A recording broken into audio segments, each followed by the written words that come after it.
श्री बाल योगी उमेश नाथ, माननीय श्री बाल योगी उमेश नाथ। मैं उधर आ जाऊं। माननीय सभापति जी, 10 मिनट। राष्ट्रपति जी के अभिभाषण पर आपने मुझे बोलने का अवसर प्रदान किया, इसके लिए धन्यवाद। माननीय प्रधानमंत्री जी और राष्ट्रपति जी के बहुत ऊंचे विचार और ऊंची सोच के माध्यम से राष्ट्रपति जी का भाषण बहुत संतुलित और बहुत व्यवस्थित है। भारत की विकास यात्रा और अमृत काल को अभूतपूर्व उपलब्धियां प्राप्त हुई है। हम ये मान के चलते हैं कि इस देश में बहुत लंबे समय से धारा 370 भी चल रही थी और उससे लाखों की तादाद में लोग जूझ रहे थे।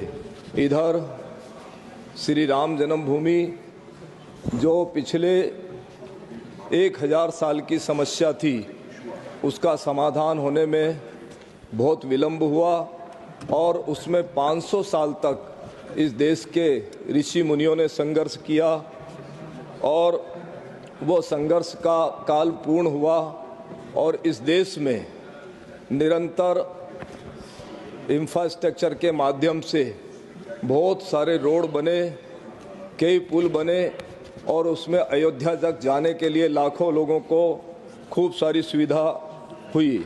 माननीय प्रधानमंत्री जी के किसान सम्मान निधि के तहत करोड़ों किसानों को पिछले महीने लगभग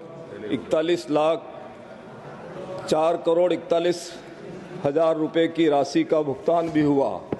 माननीय प्रधानमंत्री आवास योजना का विस्तार करते हुए 3 करोड़ अतिरिक्त परिवारों को नए घर देने का निर्णय लिया गया। इसके लिए 5,36,000 करोड़ रुपए खर्च किए जाने की योजना सरकार ने बनाई। राष्ट्रपति जी ने निरंतर इस देश की हित के लिए, चिंतन के लिए अपना उद्बोधन दे करके पूरे राष्ट्र के लोगों को अभिभूत किया है।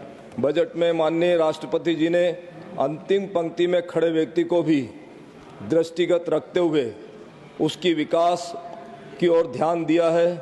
अंत्योदय योजना की भावनाओं को उसके प्रति सरकार संकल्पित रही है। गरीबों को रोटी, कपड़ा और मकान मिले।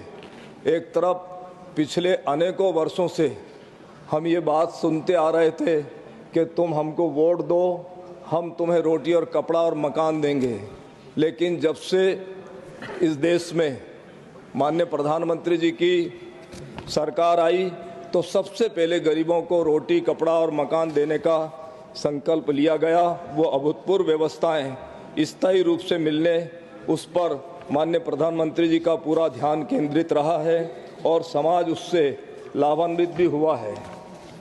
इन्हीं मूलभूत योजनाओं की वजह से देश में 70 वर्षों के बाद प्रत्येक नागरिक को ऐसा लग रहा है कि चाहे वह गाड़ी चलाने वाला हो, चाहे जूते पर पॉलिश करने वाला हो, चाहे भिक्षावृत्ति करने वाला हो, इस देश में माननीय प्रधानमंत्री जी मन, वचन, कर्म से सत्य, धर्म और अहिंसा के साथ चल करके भारत के विकास में हम सबको साथ लेकर चलने का जो संकल्प लिया है वो बहुत ही सराहनीय है। देश में नागरिकों को बेहतर व्यवस्था के लाभ के लिए 1,75,000 करोड़ आयुष्मान मंदिर बने हैं। एक तरफ लोग कहते हैं कि राम मंदिर बनने से इस देश का कल्याण होगा क्या, लेकिन आरोग्य मंदिर भी बने हैं जिसमें असाध्य रोगों से लोगों को मुक्ति दिलाई जाएगी, चाहे वो कैंसर हो, डायबिटीज हो, टीबी हो। ऐसी व्यवस्थाओं में भी समाज अग्रणी पंक्ति में आए और राष्ट्र का ये जो सरकार है निरंतर उसके लिए संकल्पित है। विपक्ष बोलता रहता है कि मंदिर बनाने से क्या भारत का कल्याण होगा। माननीय मोदी जी के नेतृत्व में जब से भारत की सरकार चल रही है, भारत में पूर्ण रूप से शांति बनी हुई है। 1,70,000 करोड़ लोग डरावनी जिंदगी से मुक्त हैं। कहीं भी बम फटने की सूचना प्राप्त नहीं होती है। कहीं धारा 370 के साथ साथ इस देश में कहीं भी किसी भी प्रकार की अशांति नहीं बनी है। आज इस देश में सब लोग बहुत अमन और चैन से जी रहे हैं। माननीय राष्ट्रपति जी ने अपने अभिभाषण में सभी लोगों के जीवन के लिए ध्यान दिया है, लेकिन कुछ लोग उनकी राजनीतिक से प्रेरित बजट बता रहे हैं, जबकि बजट में सभी बातें ऑथेंटिक है, बकवास नहीं है। भारत में इंफ्रास्ट्रक्चर के माध्यम से पूरे भारत को जोड़ दिया गया है और उधर माननीय मोदी जी का ऊंचा विचार, उनकी ऊंची सोच, उनका ऊंचा चिंतन, सबका साथ, सबका विकास, सबका विश्वास, सभी प्रकार हम सामाजिक समरसता के रूप में देखने को मिल रहा है और जाति पाति पंथ संप्रदाय को एक तरफ रखकर इस देश में सब लोगों के लिए काम हो रहा है। जो काम 70 वर्षों में नहीं हुए वह केवल 10 वर्षों में करके दिखाए हैं। श्री राम मंदिर की समस्या जो कि बहुत पुरानी थी उसका भी समाधान हुआ है और हमको ऐसा भी लगने लगा कि इस देश की एक बड़ी पंचायत जो राज्यसभा और लोकसभा है उसमें अनेकों ऋषियों का नाम लिया गया है।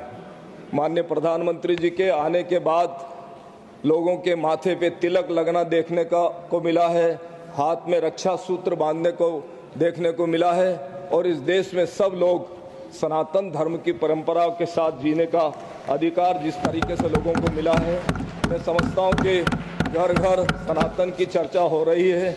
माननीय राष्ट्रपति जी का ध्यान इस देश के गरीब से लेकर अमीर तक बना हुआ है। इन्हीं भावनाओं को बिल्कुल पवित्र है। उनका भाव एक जैसे सबरी माता का भाव था जो राम जी को निरंतर 14 वर्ष तक निहारती रही और सबरी के समान ही इस देश की राष्ट्रपति जी सबरी जैसी जिसका भाव त्रिलोकी के नाथ राम जी के प्रति था, ठीक उसी प्रकार से उनका भाव इस देश की तमाम जनताओं की ओर बना हुआ है। मैं इस राष्ट्रपति जी के अभिभाषण पर उनको पूर्ण रूप से धन्यवाद के साथ साथ मैं अपनी बात समाप्त करता हूं। धन्यवाद। Please take your seat, please. Doctor Sasmit Patra ji, please आपस में बात नहीं, प्लीज।